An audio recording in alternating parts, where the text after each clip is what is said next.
Hello there, my name is Dalton. Always start that at the beginning of the video.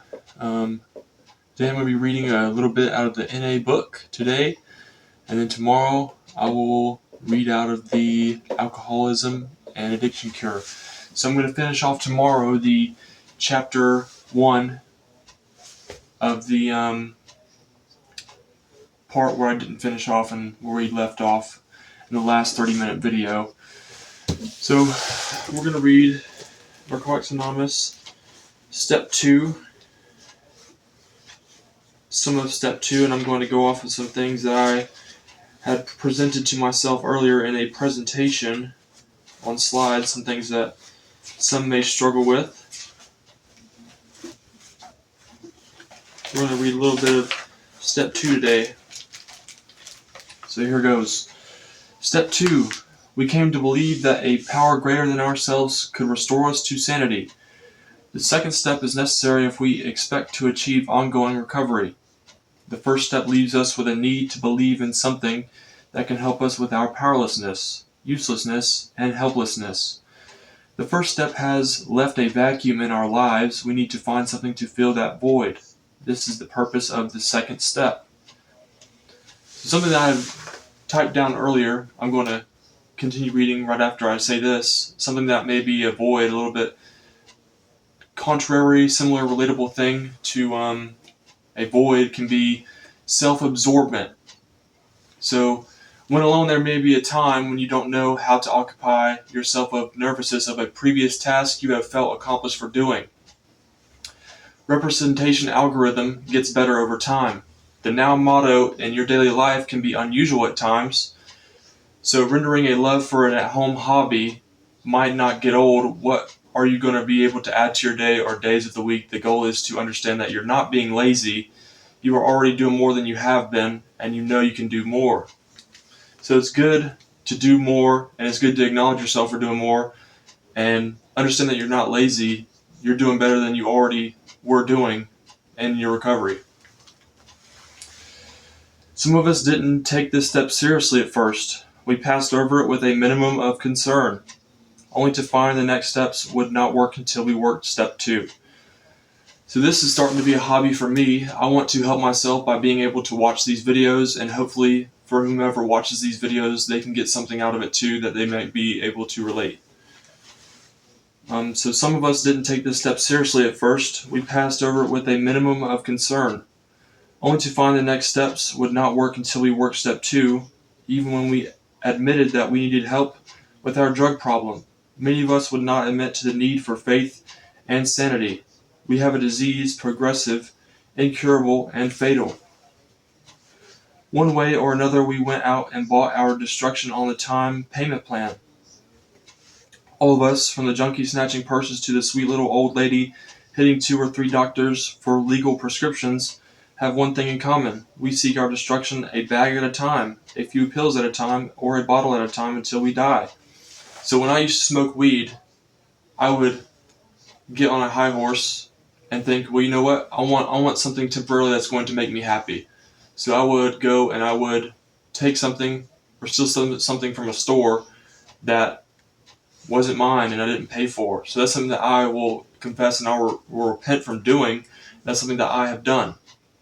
And this is my way of getting this out as a confession because God forgives me for that. So let me start where I was continue to read. A few pills at a time or a bottle at a time until we die. So that's sensitive to say, but this is at least part of the insanity of addiction. The price may seem higher for the addict who prostitutes for a fix than it is for the addict who merely lies to a doctor. Ultimately both pay for their disease with their lives. Insanity is repeating the same mistakes and expecting different results. So we've all done something wrong, but you can't put somebody's wrong over another wrong, and you can't say somebody's more wrong for doing what they've done, because everybody can be forgiven. So many of us realize when we get to the program that we have gone back time and time again to using, even though we knew that we were destroying our lives. Insanity is using drugs day after day, knowing that only physical and mental destruction comes when we use. So the most obvious insanity of the disease of addiction is the obsession to use drugs. So there might be something on everybody's mind. Somebody might ask you, is this something that still bothers you? If this is something that still bothers you, then you should talk about it. So that's something not necessarily that still bothers me about what I mentioned before, referencing or metaphorically speaking as of the old lady snatching purse, is something that I have done. That's something that I'm forgiven for, and I wholeheartedly believe in a creator, and God and me have talked about that. And so over time, I've been able to better myself with that knowledge. So we were destroying our lives. Insanity is using drugs day after day, knowing that only physical and mental destruction comes when we use. The most obvious insanity of the disease of addiction is the obsession to use drugs. And obviously that's not what we want to do. We don't want to use drugs anymore. And I will state that kindly because some people might listen along and they might want to do that again. So ask yourself this question: do I believe it would be insane to walk up to someone and say, "May I please have a heart attack or a fatal accident"? If you can agree that this would be an insane thing, you should have no problem with the second step. In this program, the first thing we do is stop using drugs. At this point, we begin to feel the pain of living without drugs or anything to replace them. The pain forces us to seek a power greater than ourselves that can relieve our obsession to use. The process of coming to believe is similar for most addicts. Most of us lacked a working relationship with a higher power. So I'm going to go to the next slide that I had created earlier, and I'm going to read well-beings, and then something about actively working as when or before you stop using is something that ties into the last slide, and that's something that I had read that reminded me of the last slide that I had made. So well-beings, you may like other than at-home routines. There could be something more than just a life at home in a box. Do you play your part in life to please others, or are we as a society trying to reflect on each other's well-health, to have a great join in friendship? Oh my gosh, it's all right. I'm going to go ahead and read over it. I can't get mad at myself. So well-beings, you may like other than at-home routines. There could be something more than just life at home in a box. Do you play your part in life to please others, or are we as a society trying to reflect on each other's well-health, to have a great joy in friendships and motives to build strength mentally? So that's something that I had written down, and I thought that was a great thing to read along with what I had read today. And this is the last slide I was talking about, where it mentions here in the process of coming to believe is similar for most addicts. Most of us lacked a working relationship with a higher power. To work in a relationship with a higher power, whomever you consider your higher power, which I consider God my higher power, as a lot of people do. We all come to someone at the end of the day if we struggle with anything. We all rely on something or another person to not necessarily make us happy, but to conversate with, to help us through our day. So I started here with maybe in a career or a working sense. It's called the grant of life. And the grant of life is the opportunity and gratefulness that we have all to be here. And some people might not be as grateful, not necessarily of others, and I do mention necessarily a lot, so I apologize for that if that gets annoying to hear. I'm struggling with trying to be grateful because my life is not as prominent than other people's, because I have a boring life right now. So this is what I'm going to read. A time being can be temporary in aspects. It's not up to decimal to tell you what you should do unless you're an intelligent mathematician. Orange juice doesn't last forever in the carton, so a less hobby-like symptom can be important to find an occupation that you can excel at, depending on which career outlook or short-term hobby you decide to be a part of when you buckle down and make a decision. So something that I put in the last slide, and I personally just like to reference this because the beginning of my presentation started with the title, healing open-mindedness. And healing open-mindedness can start with pretty much doing something that you're not used to. And when I say doing something you're not used to, I'm saying doing a conqueror or a fearful thing that you've never done before, like riding a roller coaster or either skydiving outside of a plane. So, healing open-mindedness. When you are so stuck in a simple routine that you get so used to every day, you can get depressed. So, the best goal or a long-term goal that you can put yourself to is to do something that's mind-opening. Like, say I'm in this room for however long I'm in this room, and then I go out on a sunny day, and then I'm able to have an eye view of what and how beautiful the world is. So when that's an occurring thing, your mind will get a whole lot better, and that's what will help you to have an open mind. And when you have an open mind, you're able to communicate and conversate, not like a normal person, because we're all normal. We all just need opportunities and times to be able to do those kind of things, like see a great sunset, or either see a mountain view, or either jump out of a plane, or either jump off a cliff into water. So people have done so many conquering things that makes them happy. And sometimes when you do such a conquering and fearful thing and you're all right afterwards, you can come back to your regular routine and it'll be a whole lot happier and greater when you're at home. So that was step 2. I'm going to keep on reading. I'm going to read I'm actually going to change my mind, and I'm going to read something in this book. This is I'm not going to read this book. This is a actual informational storytelling book. It's Knights in Rodanthe. It's a Reader's Digest select editions. And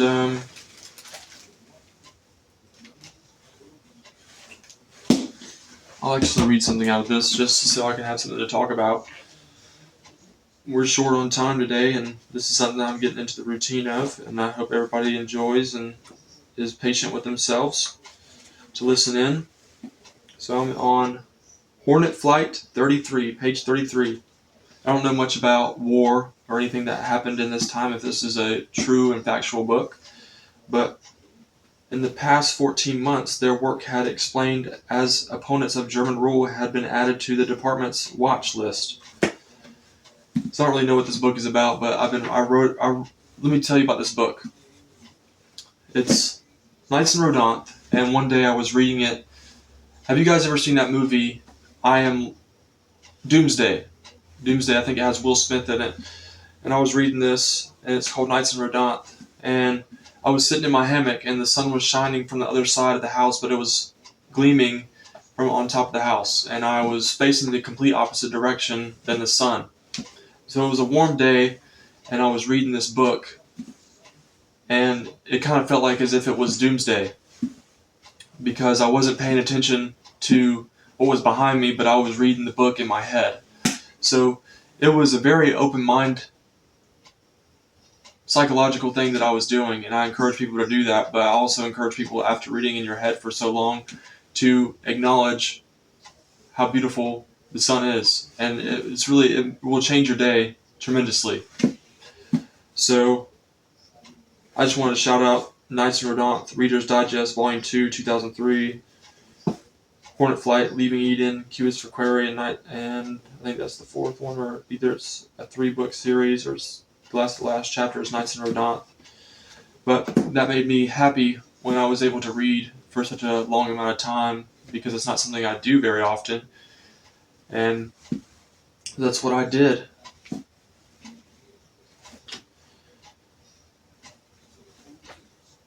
And I haven't even read the whole thing. That's something that I want to do, but it's not something that is necessary, because this is what helps people. And I'm not trying to say that I'm in this for pure selfishness. I encourage everybody to be able to talk to someone in person, or either set your own phone camera up and do the same thing that I'm doing, because it really helps you throughout the day, whether you do it in a certain time of the day in the morning, or either in the middle of the day when you have free time, or even at nighttime. And it's just something that's helping me in my start of recovery, and I know it can help you guys too. I'm going to read one more thing, something that I can reference, maybe a line or two in the Alcoholism and Addiction Cure book. And then I'm going to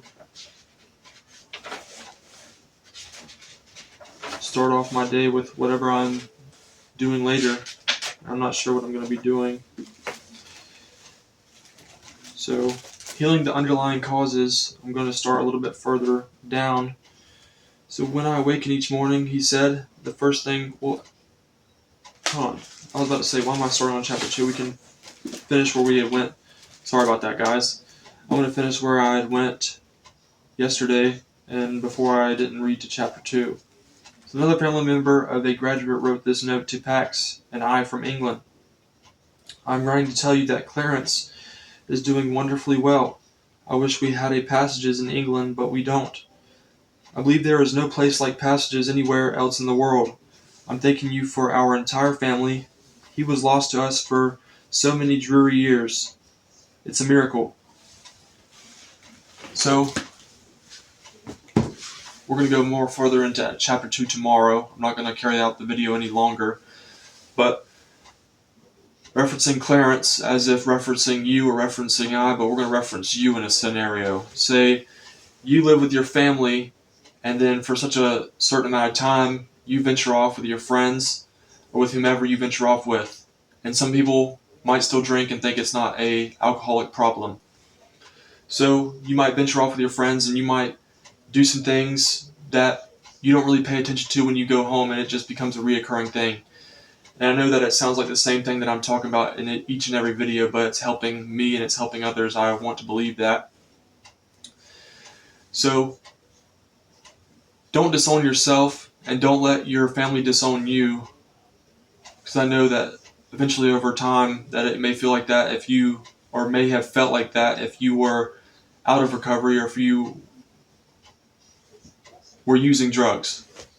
So that's something that I reference for myself, and I like that topic because Clarence is a good dude. I don't know Clarence personally, but I think Clarence is as of a good dude if he's back and doing what he's doing in sobriety. So, when I say that, I mean I was out of the game. It's what you consider the game to be, and then life's not a game. So play with your life as if you're losing it, or play with your life as if you're trying to be something. And it might sound harsh to say, but it's the truth. And some people like a disciplinary statement, and some people don't like a disciplinary statement. And something that I written down earlier was that, let me try and go off what I wrote down earlier. This is just something that I want to do, and I encourage it for everybody to do this if you think it's a cool thing to get into. So these are the words that I written down earlier. I'm not going to read them all because I want to start some more topics with them. But disciplinary word and polar opposite. So it's basically agreeing. You have one thing, you have one topic, and you're either going to disagree or agree. And some people are polar opposites, and that's the hardest thing to be able to accumulate from someone. And when I say accumulate, I mean if you are trying to agree on something right then and there, whether you're going to quit drinking or whether you're going to keep drinking, it's going to be hard, especially if you've already taken that first drink. So, I remember all the time I've been to multiple different rehabs. And every single time I went to rehab, I never really had the thought process that I was not going to use when I never had the thought process that I was going to not stop myself from being sober. And every time I got out of rehab, I went back home. And when it was across the country, I had my set and mindset all the way there. And then when I came back home, it was instantly wiped away because I instantly didn't have anybody or a fellowship to talk or negotiate with on having the same road or pathway that I was going to take as I was taking in California. So now that I'm back in South Carolina, I want to be able to find that group, and I encourage people to find that group, whether you've gone to rehab or whether when you come back from rehab, or a recovery step process. somewhere closer than I had went away. And some people go to sober livings, and sober livings might not be the best setting, especially if you're far away from home, and it wasn't for me. So I'm glad that I'm able to do a recovery process here with Zoom calls and Zoom meetings, and I would love for people to join a Zoom call of mine, and I'll have to ask my director if I can do that, and I don't think it's a problem because everybody's trying to recover these days, and that's going to help everybody. Zoom calls and then in-person meetings. So thank you guys so much for letting me speak with you today. I'm not sure who is listening or who has listened, but I appreciate you so much, and I would love to hear from anybody who watches my videos. And thank you for watching. Tomorrow is going to be the day of the rest of step 2. I went off a few lines of reading, but tomorrow is going to be the day of step 2 and reading more on into step 2 of the alcoholism book, An Addiction Cure by Chris Prentice. So I won't have these books forever, but I'm going to be checking out some other ones. I have these books for 4 weeks, and I cannot wait to show them to you guys, more so in the next few days in the week. Thank you for listening, and thank you for watching, guys.